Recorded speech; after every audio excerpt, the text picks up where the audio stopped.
Bueno, qué pena la demora. Ya voy a iniciar la charla. Primero que todo quería mostrarles a ustedes las personas que crearon este meetup.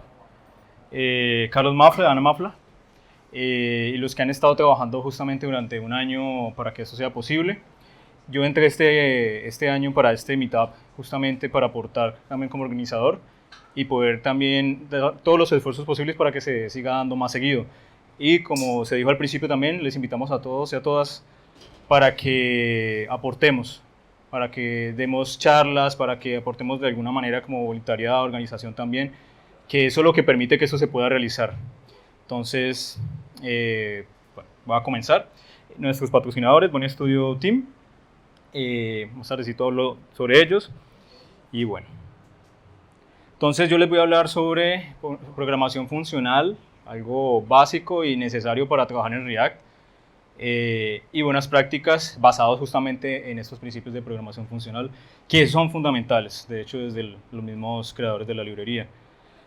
Entonces, ¿quién soy yo? Soy Full Stack Engineer en Boni Studio Inc. Soy colaborador en algunos proyectos open source. Me gustan mucho los gatos y tengo 6. Son bastantes. Soy organizador y coach de la comunidad de Race Girls Cali. Ya llevamos 4 versiones acá en Cali. Y pues también he sido coach o mentor de React y de React Native en el pasado. También me encanta todo lo que tenga que ver con cripto y con Bitcoin. Y me encanta el ciclomontañismo, pero hace mucho tiempo no lo hago. No ha habido tiempo.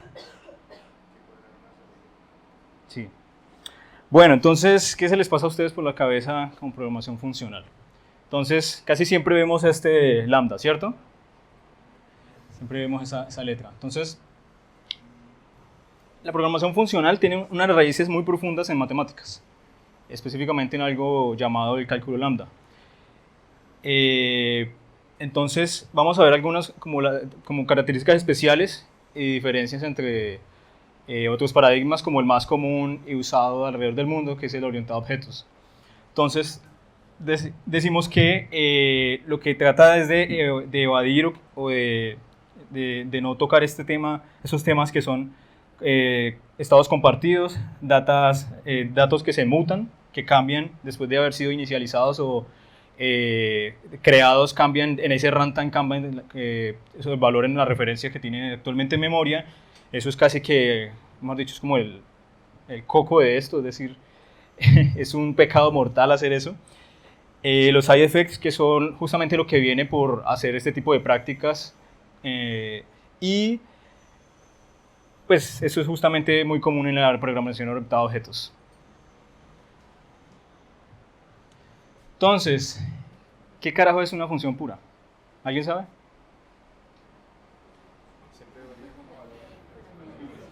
Bueno, entonces tiene varias características. Y ese es el más básico, es que dada las mismas entradas siempre se va a tener las mismas salidas y no va a tener side effects. ¿Listo? Hay otra set de cosas importantes que justamente yo no voy a acceder a valores externos, no voy a hacer cambios de valores ya sean internos o mucho menos externos, y debo retornar algún valor. ¿Listo? Eso es una función pura. Y esas funciones puras son las que tratamos lo que más podamos de implementarlas y usarlas en React. ¿Listo?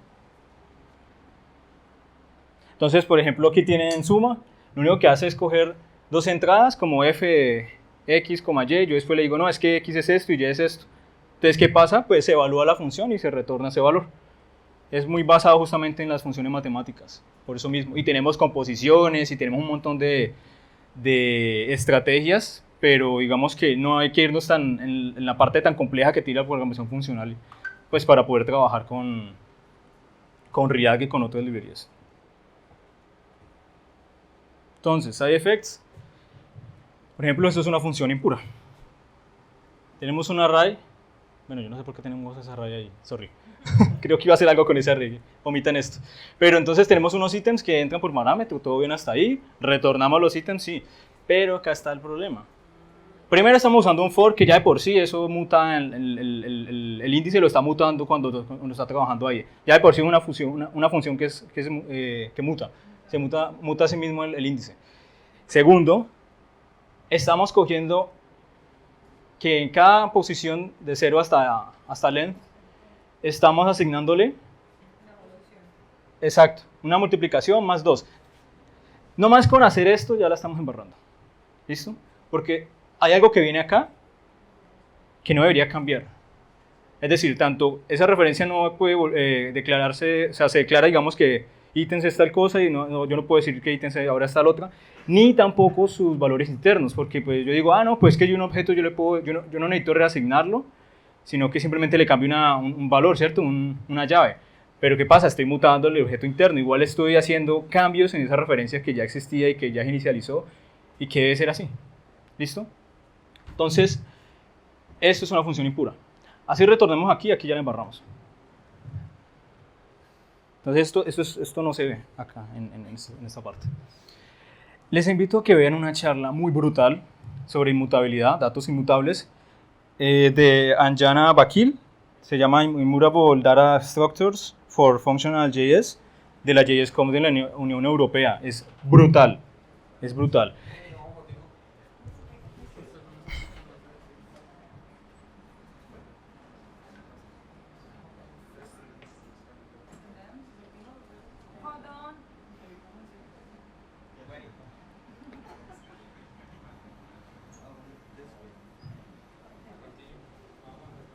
Igual recuerden que todo esto lo subimos. Sí, sí. En el grupo de Meetup lo voy a poner ahí en discusión del evento, donde están como los comentarios que han dejado, ahí lo pongo, ahí le voy a poner el link, ¿listo? Ahorita apenas termino lo subo de una. Bueno, entonces, inmutabilidad, uno de los conceptos más importantes cuando se trabaja en programación funcional, y es que yo tengo un zoológico, ¿cierto? Como explica justamente, voy a hablar sobre lo que habla la chica. Tengo un zoológico, pero resulta que ahora quiero otro basado en el anterior, con los mismos animales, pero quiero que en vez de un conejo haya un alien. ¿Listo? Entonces, ¿qué pasa? Esto se declara y esto tiene que ser así por el resto de los días. ¿Listo? Me explico. El resto de los días es el runtime. Mientras está corriendo eso en memoria, mientras está almacenado eso en memoria, mientras su aplicación está con el usuario ahí al frente. Ese es el runtime. Ahí, en ese tiempo, eso no se puede cambiar. No se puede reasignar, no se puede mutar internamente, eso debe estar así. ¿Por qué? Porque resulta que cuando yo hago cambios y genero side effects, es más difícil de testear y yo puedo estar retornando o recibiendo valores que yo no esperaba. ¿Listo? Ahorita vemos cómo encaja todo esto en lo de React. Entonces aquí lo que hace uno es clona el objeto, o bueno, el array en este caso, y lo que hace es que en la posición 1 simplemente yo ya digo que quiero algo diferente. ¿Listo? Más no, cojo este y le muto este y le digo, no, es que en la posición 1 vas a tener un alien. No, ni por el chiras.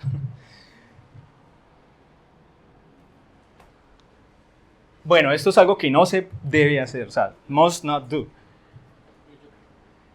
Un componente normal con hooks, pero miren lo que yo hago acá.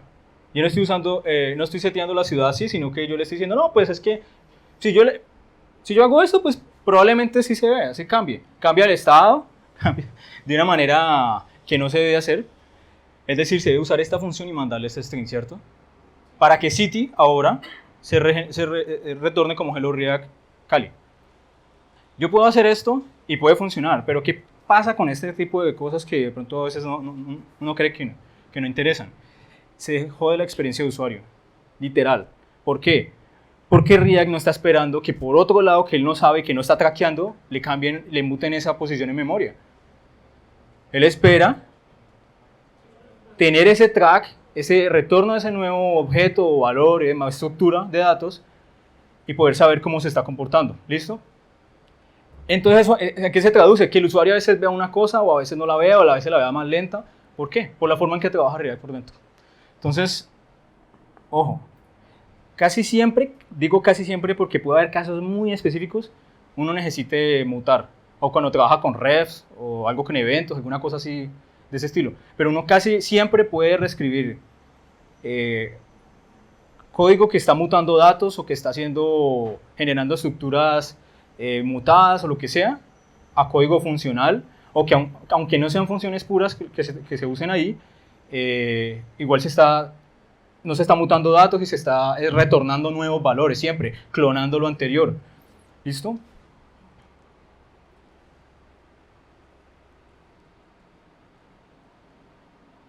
Ok. ¿Pasó? Ah, ya. Entonces, bueno, lo que les decía, en el caso de hooks, en el caso en que esté trabajando con una clase, para eso existe esta belleza, set state. Bueno, acá se puede llamar set cualquier cosa por el tema de hooks, pero en esto se tiene que usar siempre. Siempre que se quiera cambiar algo en el runtime para que el usuario lo vea, ¿listo?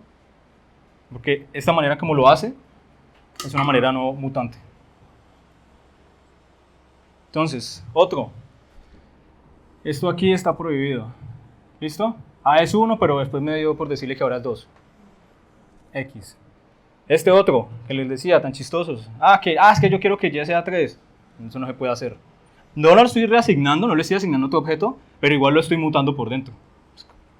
Peor.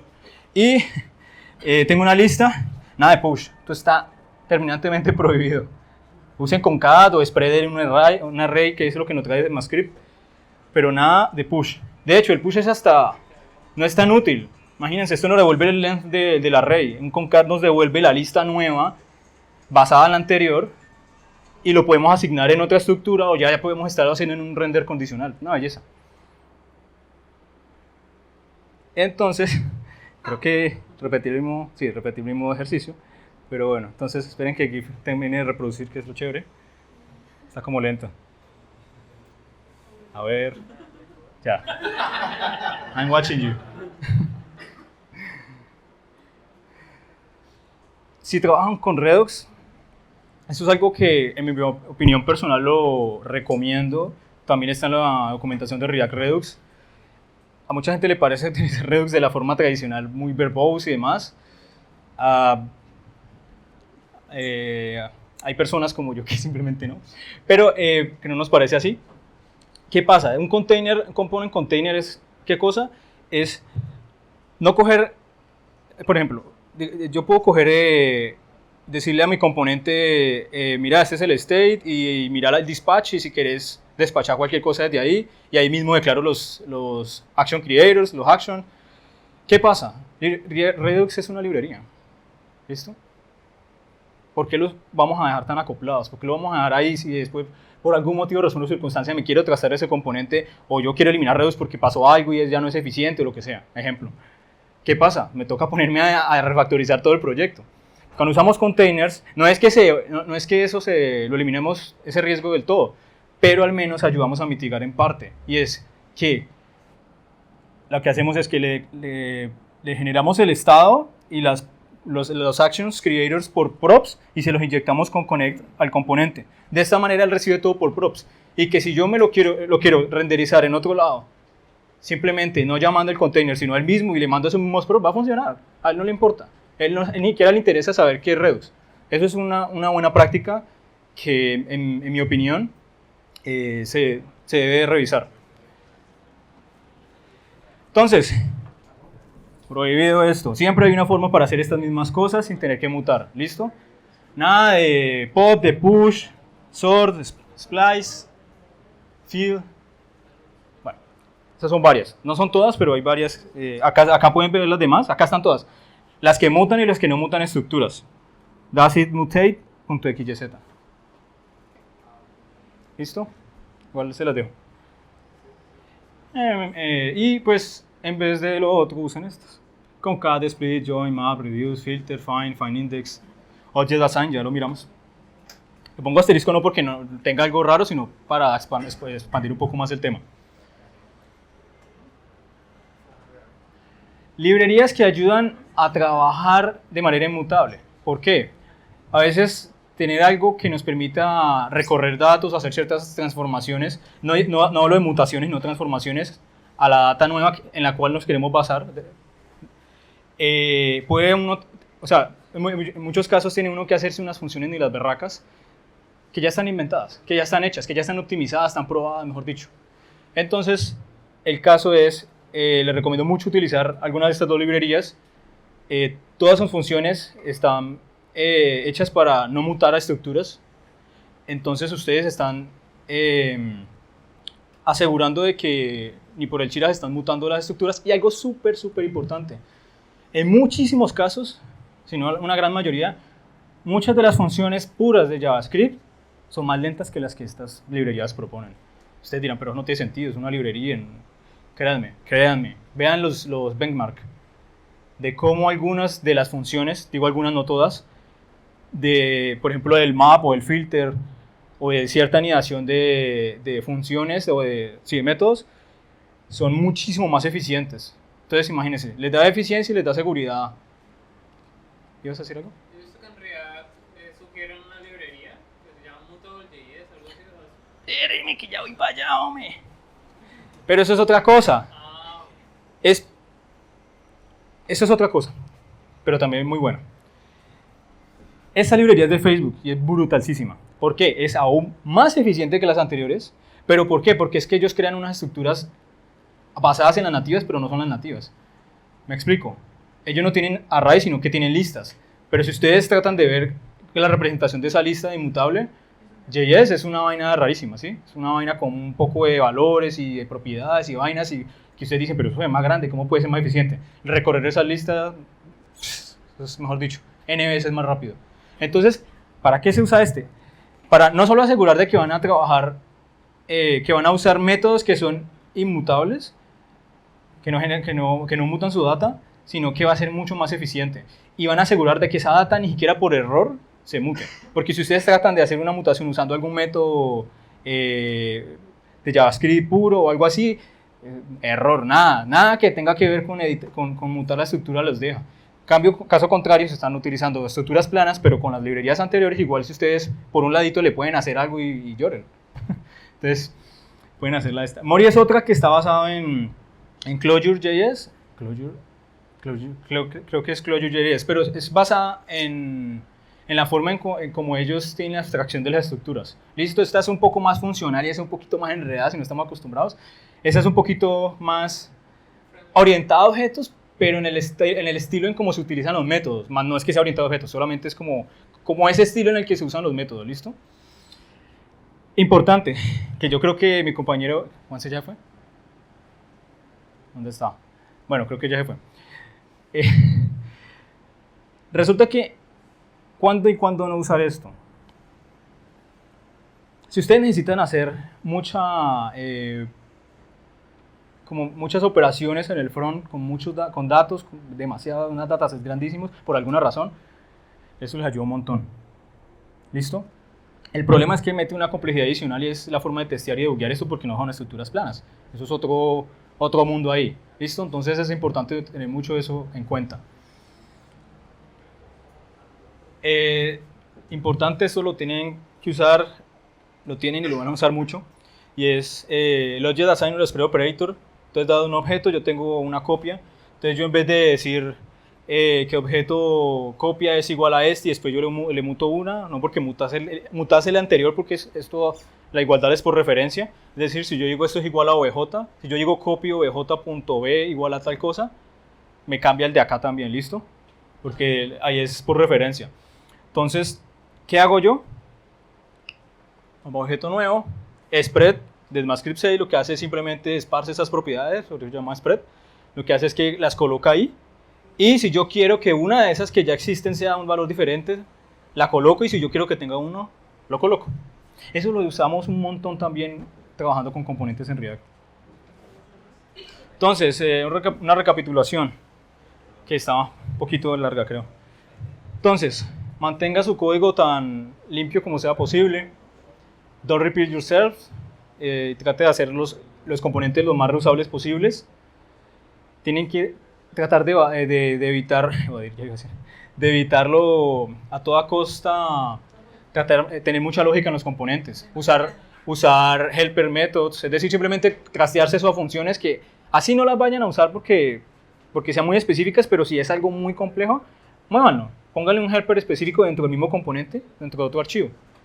Entonces así dejamos el componente un poco más limpio, porque finalmente, aunque estamos trabajando en JavaScript, finalmente lo que vamos a presentar son componentes al usuario, es UI. Dime. Es como un util, una función que como que reutilizas para un fin específico.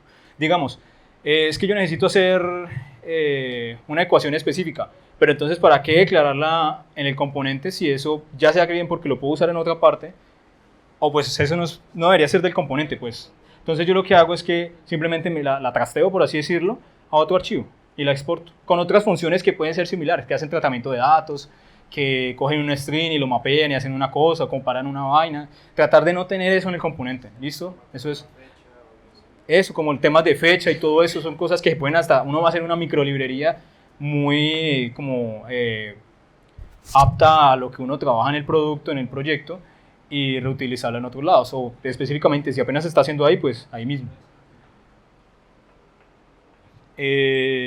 Siempre, siempre, siempre, por favor, siempre utilicen prop types. Si están usando TypeScript o Flow, bueno, ya tienen eso cubierto, porque ahí los obligan a que tienen que decir de qué tipo son esos props a la manera de TypeScript, pero con interfaz y toda la vaina. Pero si no están usando ninguna de esas librerías, tienen que usar prop type, no les dé pereza, no lo dejen para después, eso siempre uno se le olvida y ya paila. Entonces, si están escribiendo su componente de una prop types, que puede ser como un objeto, ¿cómo se llama? Una propiedad de clase, simplemente el objeto, el componente .prop types. Y otra buena práctica que también el linter de Airbnb nos sale con errores es si un prop type no es requerido, pónganle un valor por defecto. De hecho, eso ¿sabe qué hace? ¿Saben qué hace? Que si digamos, el ejemplo que tenía ahora David, que si no estoy mal venía de Facebook, y es, por ejemplo, tengo un prop que es boolean, hay una forma de no tener que mandarlo, si no lo quiero mandar si lo quiero mandar en false, igual solo tiene dos valores posibles. Si lo quiero mandar en false es el prop igual false. Pero si con prop type decimos, perdón, este prop va a ser opcional, o pues no le pongo requerido, y en el objeto default props, yo digo que ese va a tener valor por defecto falso. ¿Qué pasa? Como en las librerías, si yo le mando entonces el prop boolean, sin decirle nada más, quiere decir true. Si no lo estoy mandando, por defecto es false. Súper sencillo, es más corto y es más chévere. Y eso lo usan casi en todas las librerías que ustedes ven, por ejemplo.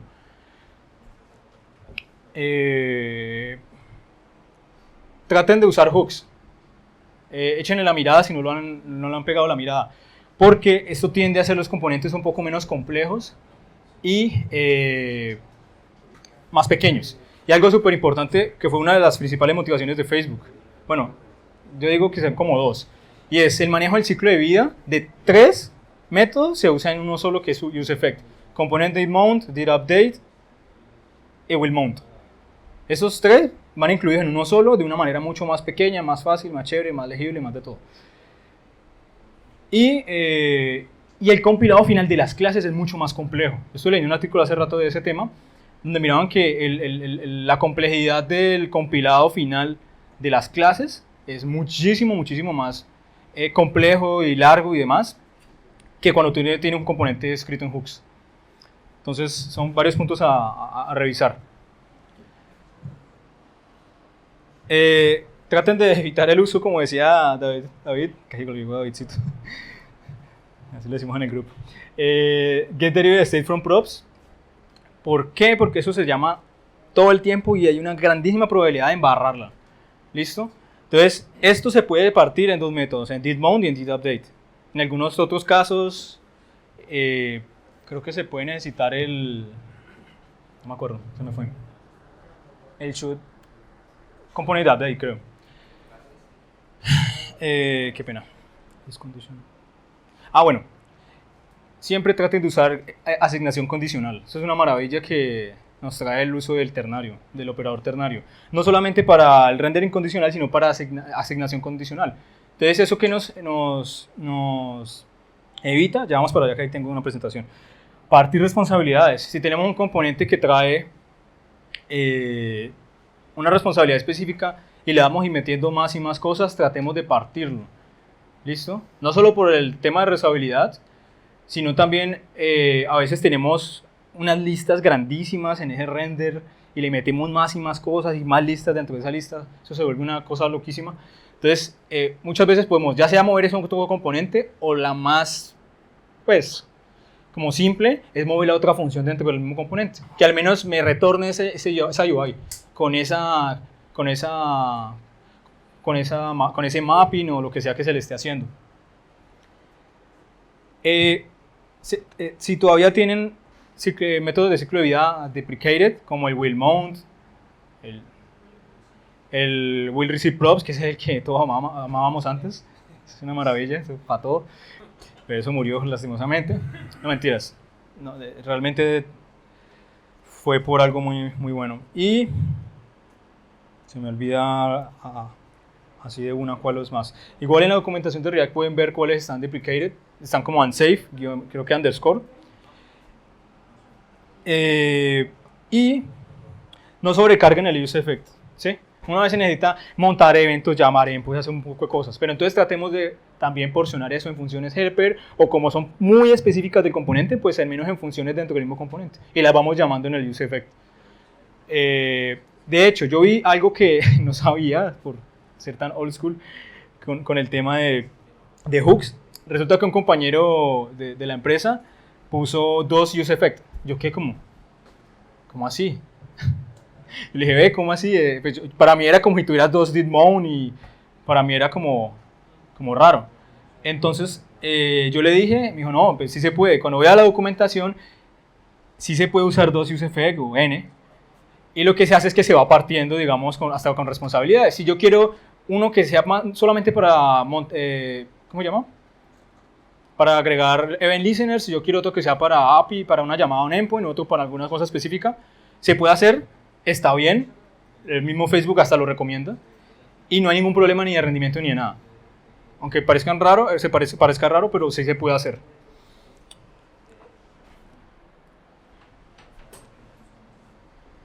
Y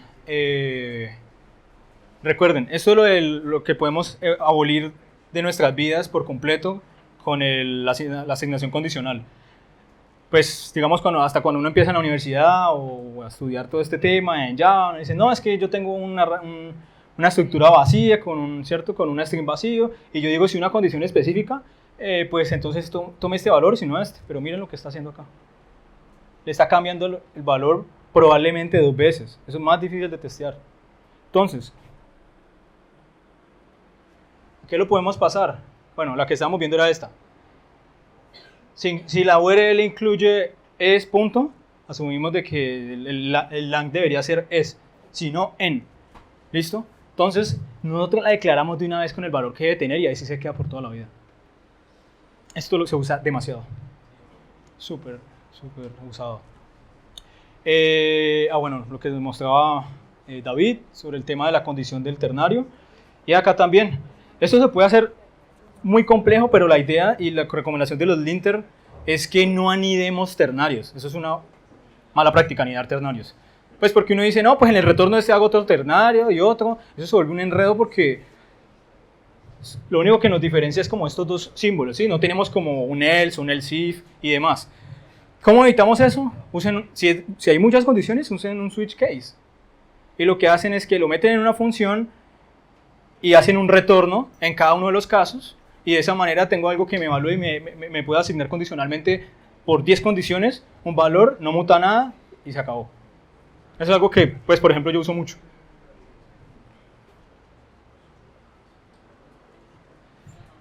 Esto es lo que les decía ahorita rato, de que esto puede crecer muchísimo. Muchísimo, ¿sí?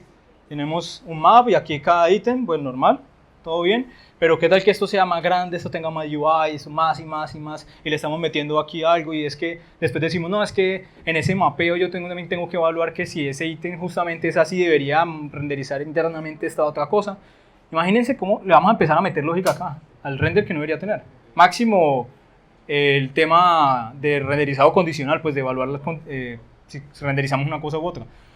Entonces, como les decía, la más simple o sencilla es pasar esto a una función que tenga la responsabilidad de hacerlo, le enviamos lo que debemos enviarle y él lo trata. Aquí, bueno, aquí debería ser MyList, lo siento. Y ya. Y esto retorna y pone justamente ahí lo que debería hacer. Y pueden ponerle un comentario para que sea aún más bueno, pues lo más ideal es que sea una función. la documentan para decir, no, es que esto retorna una porción de tal cosa o listo. Resulta que la programación funcional es un paradigma, es un conjunto de prácticas, se pueden hacer, yo diría que cualquier lenguaje de programación, pero hay unos lenguajes que están completamente enfocados en ello y tienen cosas mucho más complejas y lo que permiten es que, por ejemplo, hay lenguajes donde ustedes no pueden mutar nada nunca en la vida, nunca, no, eso no existe. No existe el que ustedes digan A igual a 1 y después, después A igual a 2. Entonces, esto es uno de los lenguajes más usados, principalmente, bueno, creo que faltó Rust, bueno, Rust es como funcional y es como un híbrido raro. Elixir, estos dos son los más usados. WhatsApp y todo lo que quieran tener una concurrencia ni la barraca, eso es una belleza. Y esto me parece, tiene una sintaxis que hereda muchas cosas de Ruby, entonces, bacano. Realmente estos dos no los conozco. Sé que Clojure trabaja sobre la máquina virtual de Java y también es una berraquera. Scala se está usando muchísimo. También trabaja sobre la máquina virtual de Java y es si no estoy mal en esto, tiene el backend en Twitter y LinkedIn, creo, no estoy seguro. Y Haskell, que sea un poco más como más matemático. Entonces, tarea. Traten de identificar mutaciones y sobrecargas en funciones en sus componentes y pues apoyen las comunidades. Entonces, no sé si tienen alguna pregunta, muchas, no, pocas. Dime. Este tema de programación funcional está dirigido al thread safety, ¿verdad? O ¿Hay qué? al seguridad en los hilos. O no tiene nada que ver. Depende del lenguaje. Yo sé que Rust está completamente enfocado en eso justamente. Con el borrowing y el ownership. Lo que pasa es que eso depende de la Sí. arquitectura que tenga el lenguaje de programación por debajo. Por ejemplo, en Rust uno se evita un safety en todo. Sí, no, eso es una belleza. Por el concepto del borrowing y el ownership. Ajá. Entonces, uno siempre que necesite mutar algo, crea una referencia que está prestada y un objeto en memoria. O sea, un espacio en la memoria. Okay. Y se evita los bugs de referencia inválida, que son los que nos causan la mutabilidad. ¿Alguna otra duda sobre lo que les mencionaba acá arribita?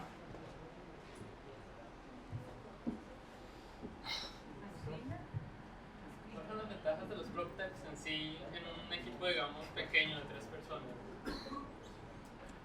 ¿Qué me evitan eso? Así sea de una persona, yo lo hago así sea un proyecto personal. Pero te digo que es que vos te curás en salud, por así decirlo, primero, que en desarrollo te puedes dar cuenta si vos le estás mandando lo que es o no a eso, al componente. Y pues en producción justamente lo que vos lográs es que... exacto. Llegan a vos mismo, inclusive, o sea, no solo para los demás, sino para vos mismo. Sí, es que uno mismo a veces uno hizo un componente hace rato y tiene un montón de cosas y uno, ¿qué era esto? Y poner tira ya a ver eso qué es, no. En la especificación del PropTypes puede ser, o si se lo mandas igual en la consola del navegador te dice, ve, le mandaste lo que no es o esto deberías mandárselo. No tenés que ponerte a voltear hasta te ahorra tiempo y dolor de cabeza también. Gracias. Yo lo uso en proyectos personales, así sea para mostrarles acá cómo se hace una cosa. Listo, entonces, muchas gracias.